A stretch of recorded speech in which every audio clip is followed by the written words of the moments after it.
welcome back to Humanizing Moms Season 2, Part 2 with Dr. Kat.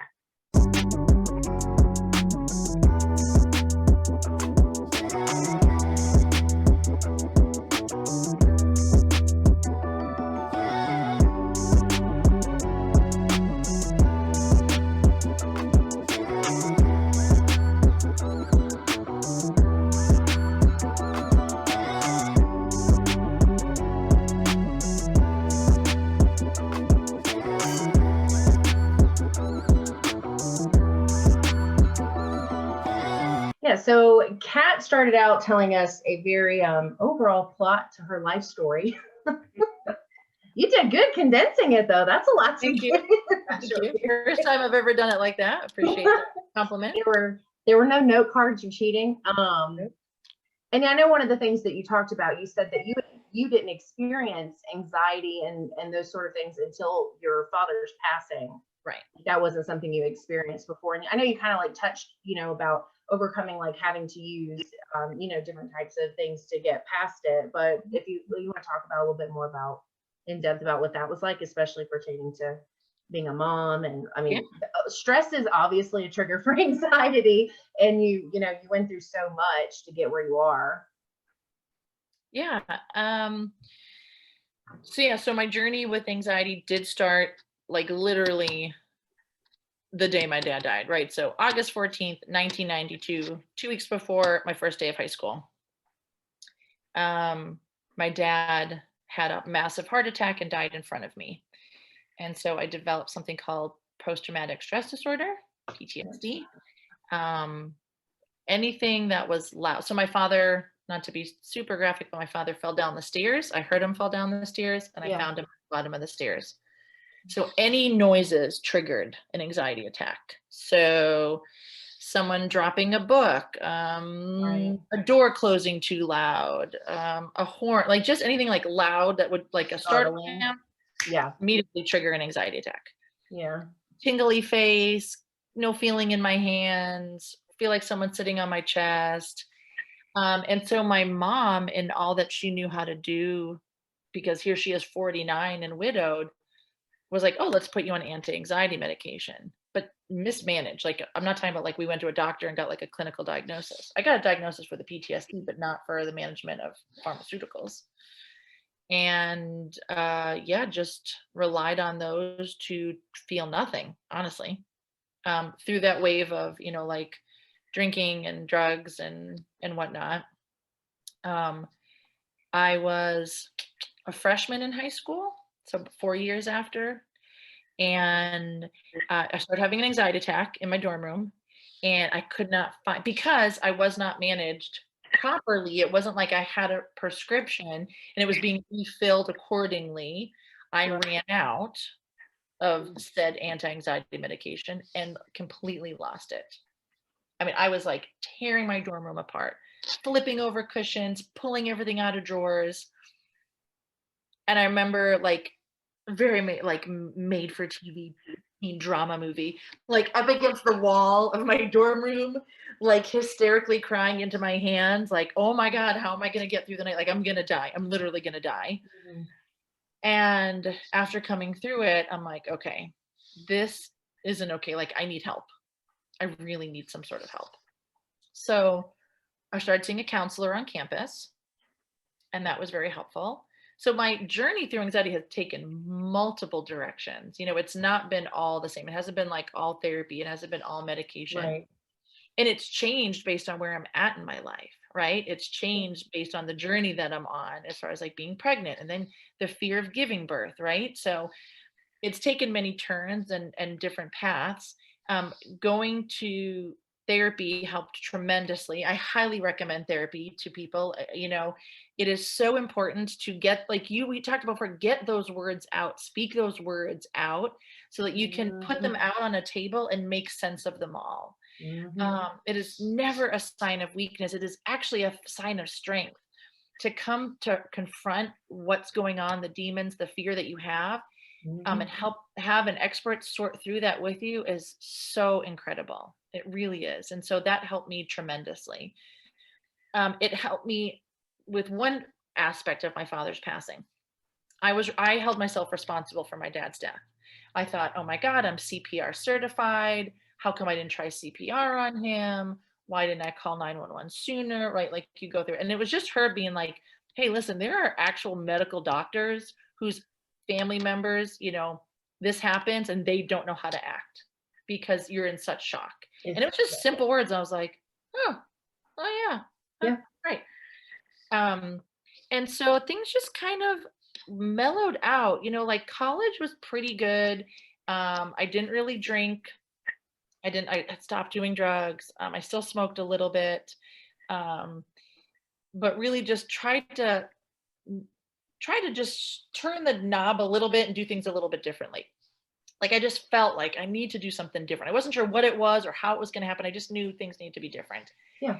And I got in with a great group and I busied myself with school and I busied myself. It was a Christian school. And so I got really involved in volunteering. And so every spring break, I would go to a different place in the country and volunteer for a week. My mom was a single parent. I couldn't afford beach trips. And so I got to go to Alabama and I got to go live in the Bronx and New York and keeping myself busy, keeping myself around like fun people. I've always been involved in theater. So I've always been in musical theater since I was 12. And so like getting involved with the theater really helped. So finding a group, finding a peer group really helped. Because, when you keep yourself busy, at that age, you go to school, you go do your shows, you go to your rehearsals, and then you're just tired, you go to bed. And so there was like little room for anxiety. And then like graduation, things were a little bit different. Actually, no, let me go back. Let me dial it back for a second, because this is like actual like major key component. My junior year of college. Gosh, I should know this. Senior year. I was having jaw pain and I woke up one morning, I couldn't open my mouth. It was locked, right? Locked jaw.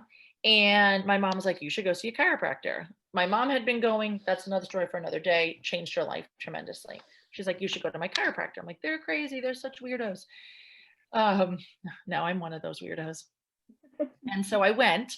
Great experience. Again, you want to know more about that, you can read my bio on our website. But he really introduced me to a different way of thinking, right? To a more holistic paradigm, like what it means to like feed your body and to give it what it needs and to keep out of it what it doesn't need. And so I started like reading labels.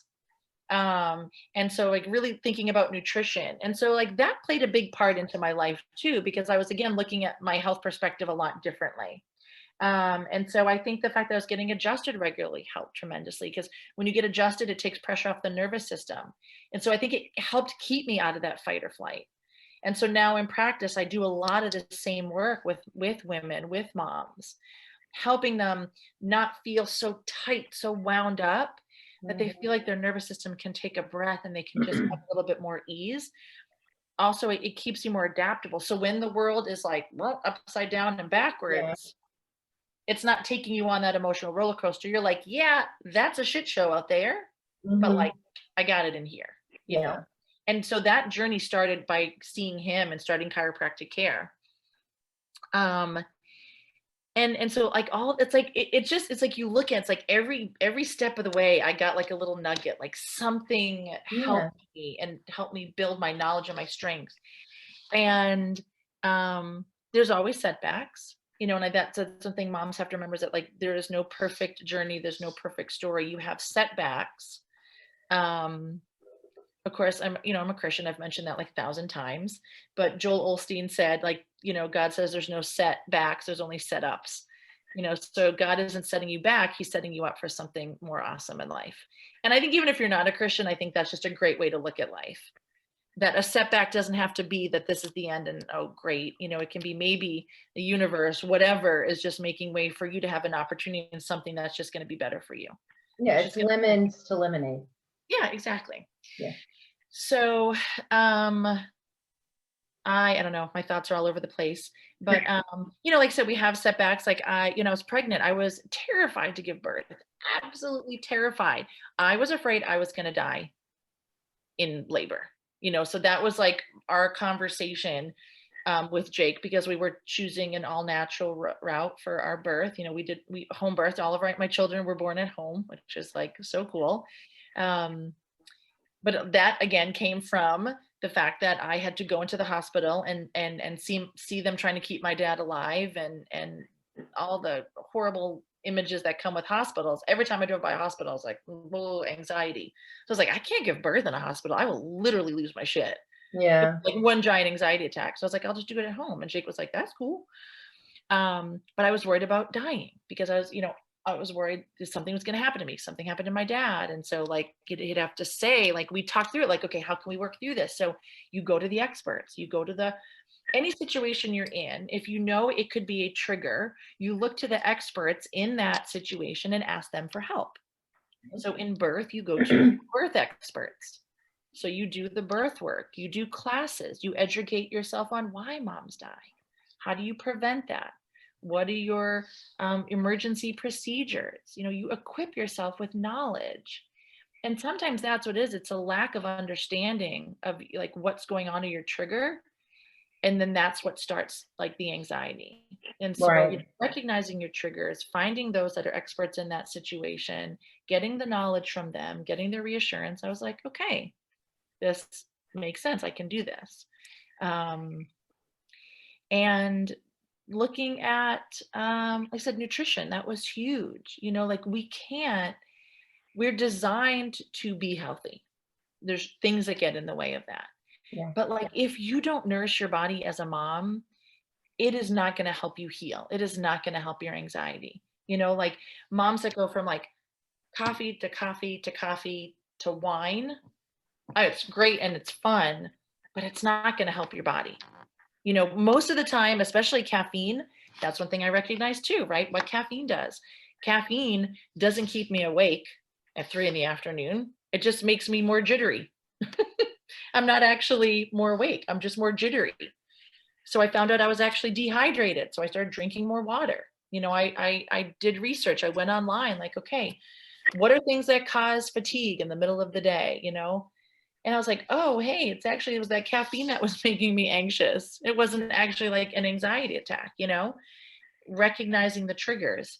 And then really like new into my journey, or like most recently in my journey with this, because let's be honest, like whose anxiety hasn't exploded during the pandemic? Mm-hmm. I mean, like, holy crap. Yeah. Horrible.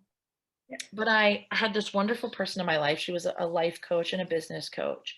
And she just said to me, what if your anxiety isn't necessarily something bad? Like you trust. So like for me, it's different because I'm in the healthcare world and I follow a more natural paradigm. But it was like trusting your innate intelligence, right? You have this intelligence inside of you that like keeps your heart beating and all this stuff. Yeah. And she was like, what if this anxiety isn't necessarily something wrong, but it's your innate intelligence trying to reorganize things, trying to reorganize your brain, trying to work through things differently in your body. I don't know. It seems like super witchy and like out there, like waving crystals in your face and stuff. But like, I don't know, it just made sense. And so she said, just try, right? It doesn't hurt. To instead of fight your anxiety, which what I would do, I would clean, organize, or shop, to sit with it, to feel it. And I was like, oh, that sounds really hard. That sounds really heavy. But I'm like, I have a great supportive husband. And so I did. And so I think I can't remember the first time I did this, but I started feeling it and I'm like, oh, here it comes, like flapping the hands. Like, I can't breathe. I'm like, oh my God, I'm feeling it. I'm like, I don't want to do this right now. Okay. Like, I'm going to get up and go do something. And Jake's like, whoa. Like, let's just do this. And so I sat outside and we have weighted blankets. Do you guys know about weighted blankets? Mm-hmm. Yeah. So we had one thinking that would help my 5-year-old sleep. That was hilarious. It didn't help him sleep, but it's like a 5-pound one. So it's pretty light. And so Jake's like, let's just like give you some pressure. So like use the weighted blanket, and I went outside because I like fresh air, and I like essential oil. So that was another part of my journey, meeting someone that was into oils and figuring out that certain smells make you feel good, and just sat with it and felt it. I felt horrible, right? Like it doesn't feel good, and like sobbed and cried, but kind of like let it do its thing. And then it just kind of stopped. It just like drifted away. Yeah. And I cleaned myself up and like gained my composure. and this is going to sound super crazy, I felt so energized after. So typically, historically, when I had an anxiety attack, I was useless. I mean, I still did my shit because that's Like kind of, draining. yeah, Mm-hmm. I'm so stubborn. I just push through. Mm-hmm. But instead, I felt like lighter. I felt like more energized. I felt like my body did what it needed to do. Mm-hmm. I accepted instead of fighting it. Because I think what's happened is it just kind of came in and lasted like 20 minutes. But instead, you're like fighting it for like 3.5 hours. Dragged it out. Yeah. Just dragged it out. Yep. And I was like, holy crap, I think there's something to this. Yeah. So I've just been doing some research and understanding, like, I geek out on science because I'm a doctor and I love the human body, but like really doing some research on the brain and the hormones and how that works. Mm-hmm. And that's just kind of the tool that I've used. It's what's worked for me. But I said, like, I've tried therapy and I've done essential oils and I've drank wine, like I used drugs. Like, I feel like I've tried a lot of things. Meditation is what I haven't tried. I'm trying. I'm meditating like 2 minutes a day, 3 days a week. It's hard. It's so hard. It's hard to clear your head. Yeah. Yeah. Oh, totally. Because Takes a lot of practice. my brain's like, Mm-hmm. As a mom, like there's so much stuff in your head anyways. Like, how do you turn it off? Yeah, it's hard when you're not a mom. I used meditation to overcome anger issues, and it was very difficult. absolutely. Yeah.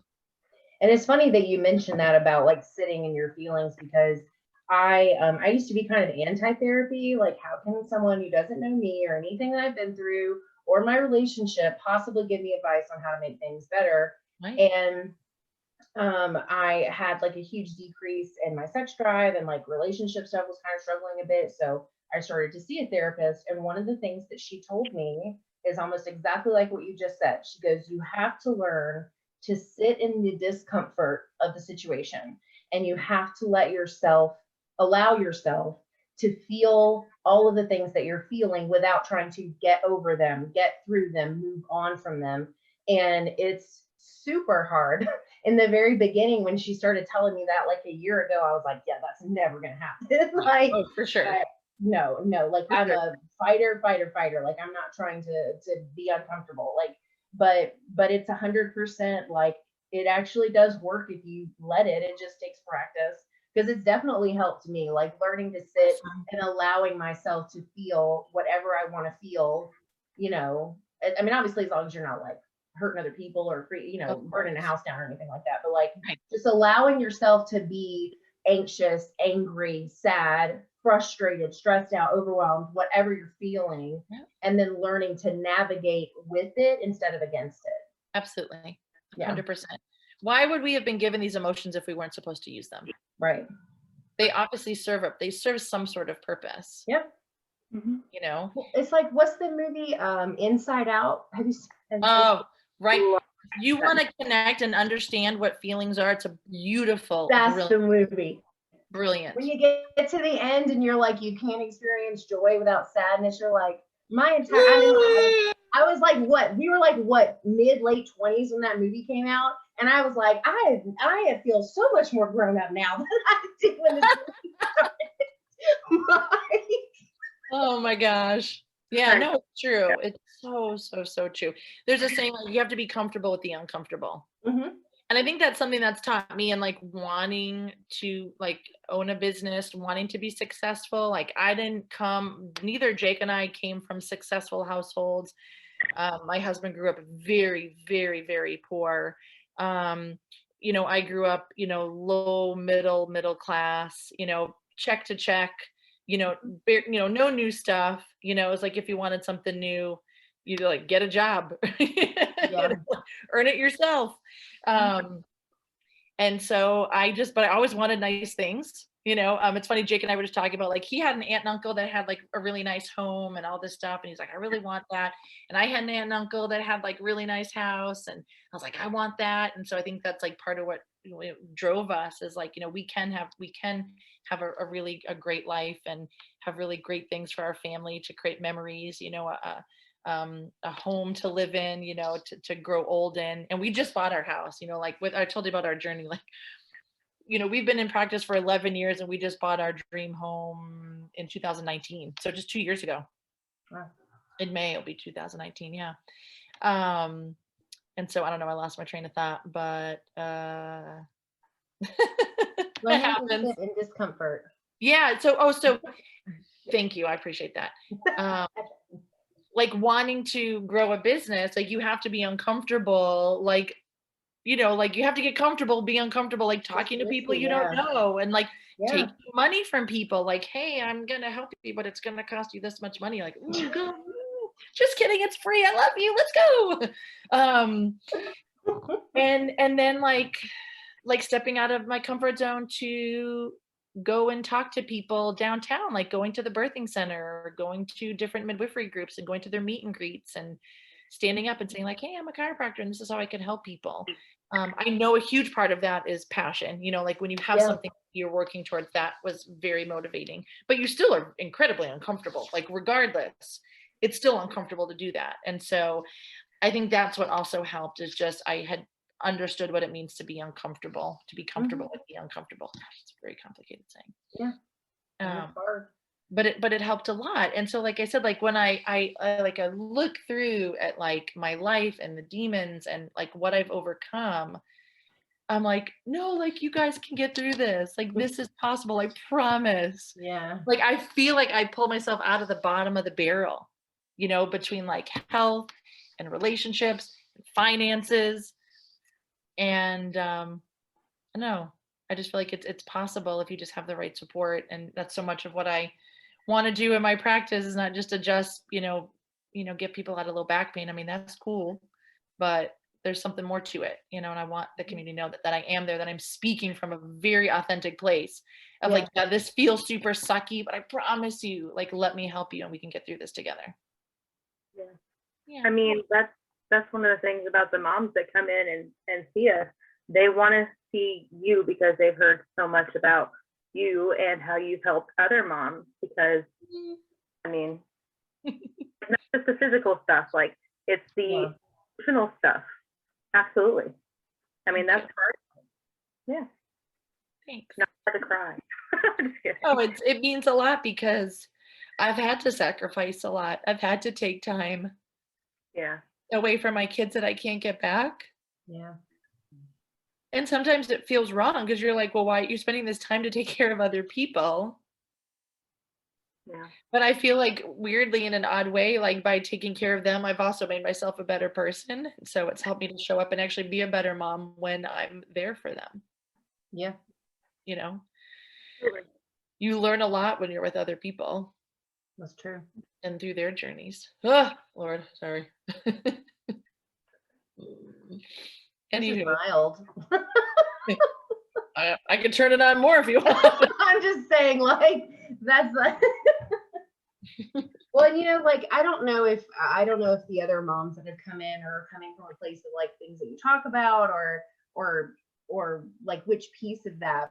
But I mean, I was only able to go for a short period of time, but in the short period of time that I went, the range of mobility that I got back from going was a huge change in my quality of life, which meant I was able to be a better mom because I didn't feel so uncomfortable and stiff, and I wasn't in pain, and I was sleeping better. So I had a better, I don't know, like a clearer head. And like, and I told Melinda this too, like, and I may have told you, I probably told Jake, but like, it was things like Oliver telling me to come play and me being able to just jump up off the couch without that whole like, okay, like, like I got to get up and go play with my son because, it was that bad. And granted, not going like I needed to continue to go. It's not where it needs to be anymore, but it's still better than it was. And that was after years of discomfort. And it changes, not just like you said, it's not just like that physical change, but what that does outside of that, the quality of life, the happiness, the energy, the being able to do things with your family and your friends or for yourself. I mean, it's a big support thing for you to do that for people. I appreciate that. I appreciate Yeah. it so much. I really do. You know, we're big at goal setting in our office, and so we will tell moms like, "What are your goals?" Like, obviously, you've been living with this crap for years, right? Like, we Yeah. just inherently push through, but it's when that Yeah. pain really stops you from doing something you have to do. And Like, then oh you're just my like, God, I like physically can't pick up my baby out of the crib because it hurts too much, or like it would be nice if I could do X, Y, and Z. And so that's why we do set goals, because again, yeah, it's, you know, getting out of pain is great. That's going to happen pretty quick, but like, let's get you back to living a better life. Like, not so much of like, I see the way I am and my energy and my ability to play with my kids and do all this stuff. And I don't think it's like luck. It's not happenstance. I was just gifted sure. this life, this body, this health. Like, it's been a very conscientious choice for many, many years. I Yeah. started this journey when I was 19 and I'm 43 years old, you know? And so that's why I feel like, no, like this is possible. Like we can do this. And so Yeah. as much as the care is chiropractic, I try really hard to just like little snippets of stuff. So like if mom says something like, God, like I just can't sleep. And I'm like, is it because of the pain? And she's like, no, I just can't turn my brain off. I'm like, oh, been there, done that. Have you thought about brain dumping? And I talk about writing everything that's on your mind in a very Just letting it discord out. and just on a piece of paper. It's not like today I was feeling sad because my husband's an asshole. Like it's Relatable. it's like this, but like just getting it out onto paper gives your brain the opportunity to shut down and then you can sleep better.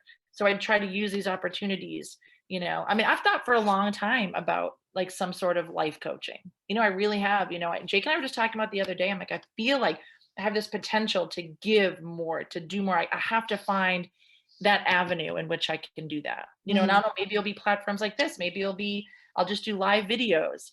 But I just so want so much for moms in my community to have this information because I do feel like they could show up and just be happy and enjoy this journey of Mhm. of mothering because it goes so quick. Yeah. It goes so quickly. They grow up so fast. Mm-hmm. Yeah. Well, that actually leads us into some questions that we have for you. Sure. Sure. Yeah. So ask all of our moms these questions. Yeah. So I'll ask the first one. What is one piece of advice, whether it's something you received from somebody else, Mhm. something that you wish you would have been told, something that you just come up with through your journey yourself? What's one piece of advice that you would give to moms? The one thing I would say is that wherever you are in your life, you're doing the best you can with what you have. So we can't do better if we don't know better. I mean, we can't do more if we don't know what that more is. So when you're in that moment, give yourself grace and understand you are showing up and doing the very best you can at that moment. Yeah. You know, there's no such thing as perfect. Don't compare yourself to people on behind a screen. You know, you are doing the best you can. To love yourself for where you're at and to be grateful for where you're at in that moment. Yeah. Because as hard as it is to even say that, sometimes your most difficult moments are the things that people are praying for. So those late nights with your baby are something that a mom somewhere else in town is praying for, to have a late night with her baby, you know? So to try to have gratitude for where you are and to know that you're showing up and doing the best you can in that moment. I think Yeah. that's good advice. Thanks. Yeah. And then the other one is, I feel like you probably said some of this already. Is what is one thing that you've experienced, you know, either in the beginning, in the middle, yesterday, doesn't matter, that you just felt utterly like it was like this one thing that you just felt completely unprepared for in regards to motherhood? Mm-hmm. I would say it was my journey with my daughter. Okay. When James was born, you know, I'm a big breastfeeding advocate, and James breastfed so easily. I mean, it was like a dream. Like I just assume like this is what happens. Like you just put him on the boob, they suck the milk, everyone's happy, hooray! Yeah. And then my daughter was born, and it rocked my world. Like it was a complete shit show for 4 months, and I was like, I can't give up. I was not expecting that. She had a lip tie and like buccal ties, like all under here. but this was years ago. Like I didn't know Yeah.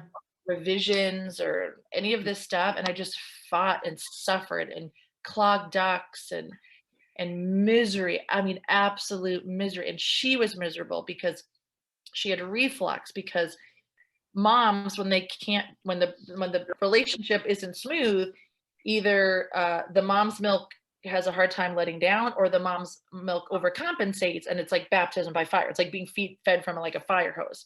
And so I was like drowning her, and she was having reflux, and she was throwing up all the time, and she was crying all night long for like hours. And I remember like Jake had to go to work, right? So he'd be like, leave me in the room, and be closing the door. He'd be like, I love you, good luck, and like close the door and like leave. And I'm like, this sucks. This is the worst. Like, this is not, I wanted this baby. I was so excited to have a girl. And like, I hate her right now. Like, I'm so pissed. Yeah. So I would say that was like one of the biggest things I was unprepared for, is that your children are going to be totally different from one another. They are not all built the same. They are not all designed the same. What worked for one might not work the other, and vice versa. So yeah, that definitely rocked my world. Wow. I don't think I knew all of that about Alexandra and your breastfeeding journey. It was horrible, but I stuck with it, and I ended up breastfeeding her for almost 3 years. Oh, wow. Mm-hmm. Yeah, I just, again, good support. I found people. I called on people. I was telling new moms, if you are a new mom and someone says, can I help you? You say yes. You are not designed to do this alone. We are one of the only groups of people in the world that do not allow our family members to participate in this journey of parenthood, right? Like aunts and godmothers and sisters, they all have that community. Like, it takes a tribe. That wasn't like just something someone made up somewhere sometime long ago. Like, it's actually true. So when family and friends say, can I do something for you? I told a new mom today, I was like, you go home and make a list of all the things you need. And when someone says, can I help you? You're like, bam, here's my list. This is the stuff we need help with. So from the right support, the right team of people, and doing the research, I was able to stick with it. But man, it flipped me upside down. Yep. Oh. You've had a really awesome journey. Thanks, Melinda. It's really, though, and it's not just because you're my friend, but like really, like all that you've been through. Thank you so much for sharing. Thank you. Thank you. No, I appreciate it. Giving me this opportunity to have my voice be heard really means a lot. So thank you. That means a lot to us too. Like, that's what we're here for. We are here to build a village because it takes one, like that's what we're here for, is so that somebody who's gone through something like you've gone through, or I've gone through, or Angel's gone through, they can hear us talking about it and know that they're not alone. Absolutely. Yeah. Sure. And that's awesome. And thank you so much. And I kind of hate to end our conversation, but tis time. Yeah. And thank you, Mom, for watching and sticking with us. If you didn't catch part 1 of Dr. Kat's, what's this interview? I thought you were talking about check it out here. The eye in the sky, so to say. And definitely give this video a like. Comment down below. What can you relate to anything that Dr. Kat's gone through? What's some advice that you might have? Make sure you subscribe to this channel, hit the bell icon so you get notified when more videos released, and follow us on social media at Momestly on Instagram, Facebook, and Twitter. And thank you for hanging out with us again. Yeah, it's been a really great conversation. Thank you. And thank you, Mom. I hate to say this, but it's like one of those things where it's like, I'm not glad that you struggled, but I'm glad that you're able to share those pieces with other people. Absolutely. Anyway, I digress. You don't digress. It's important. Yeah. It's important. That's why we're here.